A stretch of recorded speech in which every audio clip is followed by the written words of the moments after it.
Hello everyone, मैं YouTube channel Rajni Agarwal में आप सभी का स्वागत करती हूँ। आज आपके सामने उपस्थित हूँ अपनी नई प्रस्तुति लेकर, जो कि है यतीन्द्र मिश्र द्वारा रचित नौबत खाने में इबादत। ये एक व्यक्ति चित्र है जिसमें इन्होंने जो है बिस्मिल्लाह खान के बारे में बताया है।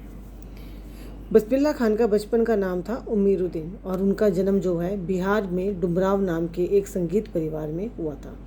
उनके बड़े भाई का नाम शमसुद्दीन था और उम्र में उनसे वो 3 वर्ष बड़े थे। इनके परदादा उस्ताद सलार हुसैन खान डुमराव के निवासी थे। इनके पिता का नाम पैगंबर बख्श खां तथा माँ का नाम था मिट्ठन देवी। 5-6 वर्ष होने पर वे डुमराव छोड़कर अपने ननिहाल काशी आ गए। वहाँ उनके मामा सादिक हुसैन और अली बख्श तथा नाना रहते थे, जो कि जाने माने शहनाई वादक थे। ये लोग बालाजी के मंदिर की ड्योढ़ी पर शहनाई बजाकर अपनी दिनचर्या का आरंभ करते थे। वे विभिन्न रियासतों के दरबार में बजाने का काम करते थे। बिस्मिल्लाह खान ननिहाल में 14 साल की उम्र में ही बालाजी के मंदिर में रियाज करना उन्होंने शुरू किया। उन्होंने वहां जाने का ऐसा रास्ता चुना जहां उन्हें रसूलन और बतूलन बाई की गीत सुनाई देते थे, जिनसे उन्हें खुशी मिलती थी।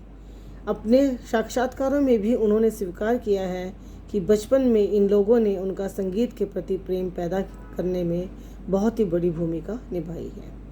भले ही वैदिक इतिहास में शहनाई का जिक्र ना मिलता हो, परंतु मंगल कार्यों में इसका उपयोग प्रतिष्ठित करता है। अर्थात जब विवाह या आदि ऐसे मंगल समारोह होते थे तो वहाँ पर जो है शहनाई का प्रयोग किया जाता था। बिस्मिल्लाह खान ने 80 वर्ष के हो जाने के बावजूद हमेशा 5 वक्त वाली नमाज में शहनाई के सच्चे सुर पाने की प्रार्थना बताई। मतलब वो अपने अल्लाह से बार बार यही प्रार्थना करते थे कि उनके जो शहनाई के सुर हैं वो सच्चे लगे और सधेवे लगे।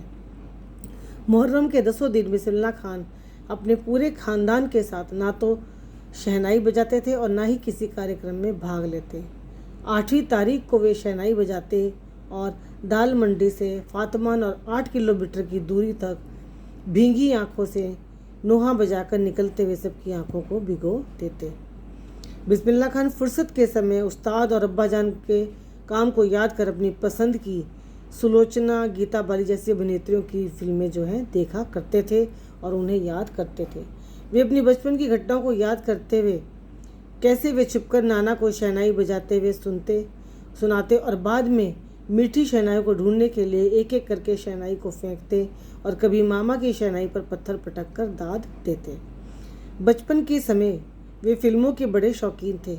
उस समय वे 3rd क्लास की टिकट 6 पैसे का मिलता था, जिसे पूरा करने के लिए वे 2 पैसे मामा से, 2 पैसे मौसी से और 2 पैसे नाना से जो है लेते थे और फिर बाद में घंटों लाइन में लगकर टिकट खरीदते थे और अपनी पसंदीदा हीरोइन अभिनेत्री सुलोचना की फिल्में देखने के लिए बालाजी के मंदिर के ही रास्ते जाते थे शहनाई बजाते हुए। और जो बालाजी के मंदिर में शहनाई बजाकर कमाई मिलती थी उससे वे क्या करते थे, वो या तो कचौड़ी खाते थे देसी घी वाली की दुकान से, जिसका नाम था कुलसुम की देसी घी वाली दुकान, और या फिर जो है बचे हुए पैसों से सुलोचना जी की फिल्में देखते थे।